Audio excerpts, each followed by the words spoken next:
गोपाळ बाबा हे गोपाळ बाबा बाबा गोपाळ आहेत का घरात? आहेत. जरा बोल. हो बोल. बाबा थोडं जरा सिक्रेट बोलायचंय, जरा येता का? काय झालं एवढ्या रात्री? सॉरी बरं का बाबा, काय तुम्हाला एकदम लेट नाईट डिस्टर्ब केलंय म्या. अहो पण बातमीत तशी आहे ना, गुड न्यूज आहे, मला राहवलंच नाही म्हणून आलो मी. काय झालंय? बाबा आपल्या आश्रमाचं काम, सॉरी तुमच्या आश्रमाचं काम झालंय सगळं, आश्रम रेडी आहे आपला. हरिश्चंद्र, तू हाती घेतलेलं काम तडीच नेलंस तर. काय मस्करी करताय बाबा गरीबाची, चेष्टा करताय तुम्ही माझी. अहो आपलं काय नाही त्यात, सगळं तुमचं क्रेडिट आहे, तुमच्यामुळे झालंय सगळं. तुम्ही त्या आमदार बाईला आपल्या बाजूने फिरवली म्हणून आपल्या आश्रमाचं काम लवकर झालं. आता तुम्ही फक्त सांगा कसं काय करायचंय पुढं. गावात पंचक्रोशीत सगळीकडे कळू द्या, देव माणसाचा आश्रम सुरू होत आहे. अहो बाबा पंचक्रोशीत नाही, गावात तालुक्यात जिल्ह्यात महाराष्ट्रात अख्ख्या देशात. नाही देशात नाही, पहिले स्टेट लेवलला खेळू मग नॅशनलला जाऊ. सगळ्या महाराष्ट्रात पोस्टर लावतो. अहो कळू द्या ना बाबाचा आश्रम सुरू झालाय म्हणून. बरं बाबा मी निघतो. सत्यनाम. हृदयम शरणम. गुड नाईट बाबा. देव माणसा तुझा आशीर्वाद.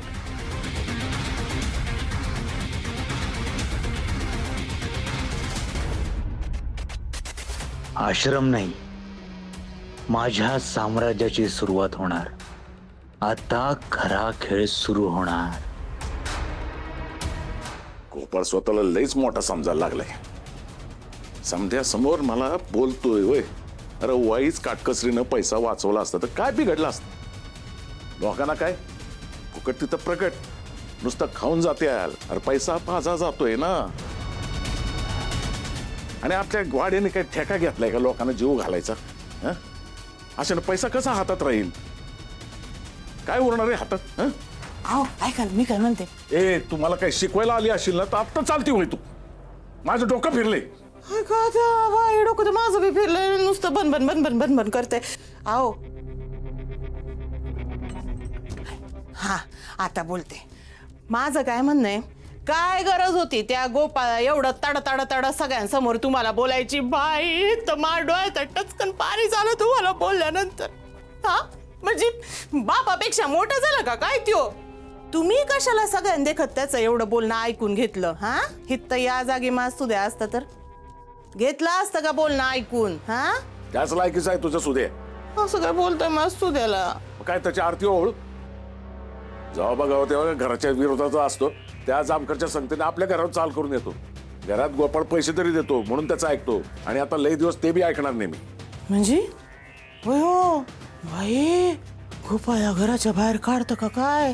काय डोसकं फिरलोय माझं त्याच्या घरात बाहेर काढायला? एकदा का त्याचा पैशांचा कारभार माझ्या हातात आला ना की मग मी त्याचा अजिबात ऐकणार नाही. हा आणि मी म्हणेल तसंच होईल. हा तुम्ही म्हणाल तसंच व्हायला पाहिजे. हा. हा अहो ऐका ना, ते आश्रम बांधणारे म्हणे. हा म्हणजे असं कानावर आलंय माझ्या, खरं असेल का होते? आश्रम चालू झाला तर चांगलंच आहे ना.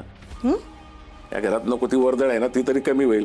आणि सगळ्यात महत्वाचं म्हणजे दान धर्म वाढल.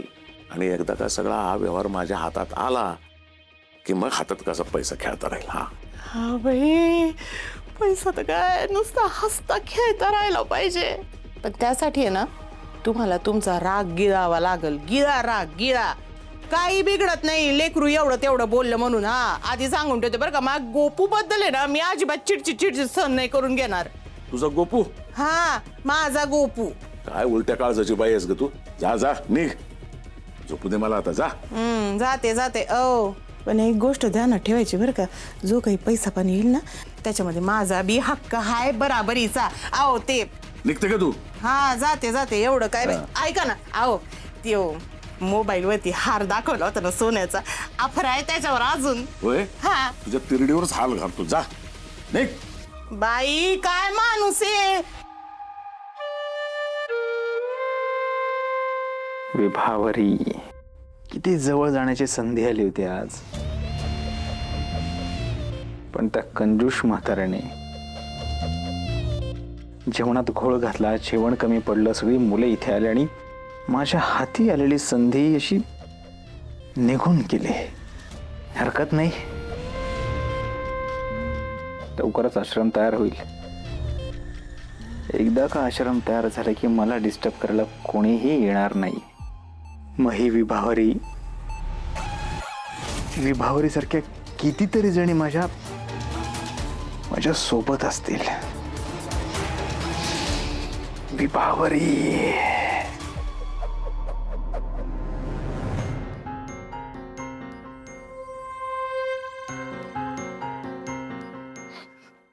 आई, अगं काय करतेस? डोळ्यात पाणी काय तुझ्या? आप्पा काय बोलले का? रंजू आहे काय बोलली का? नाही र, मग लालीजी काय बोलल्यात का? तसं मी नाही र. काय झालंय तुझ्या डोळ्यात पाणी काय? काय सांगू गोपाळ तुला, बरीच वर्ष मला बोलबाळ होत नव्हतं. पण समधी लोक मला वांजुटी म्हणून हिनवत होते. पण जसा तू माझ्या पोटी जन्माला आलास ना, माझ्या जीवनाचं सार्थक झालं बघ. मी ना गेल्या जन्मी काहीतरी पुण्य केलं असेल बघ, म्हणून देवाने माझ्या पोटी तुझ्यासारखा सद्गुणी देव माणूस जन्माला घातला. गोपाळ, आता कसं तू समध्यांना त्यांच्या मदतीला धावून जातोयस, त्यांच्या अडीअडचणींसाठी तू उभा राहतोयस, समजा काही करतोयस त्यांच्यासाठी, आणि लोक बी तुझ्या दर्शनासाठी येतात.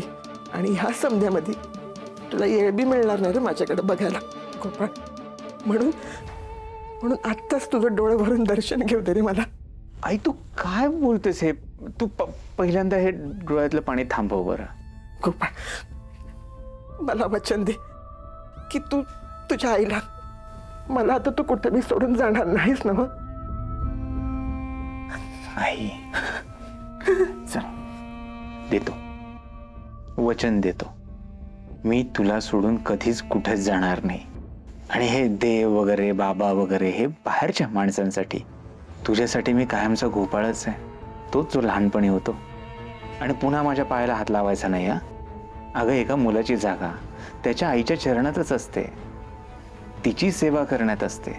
त्यामुळे तू इथून पुढे माझ्या चरणाला हात लावायचा नाही. हे देव माणूस बाबा वगैरे हे सगळं बाहेरच्या लोकांसाठी. रडत नको सर. माझा गोपाळ तू गुणी आहे माझा लोक. जाऊन झोप आता, जाताना दार बंद करा. झोप तू.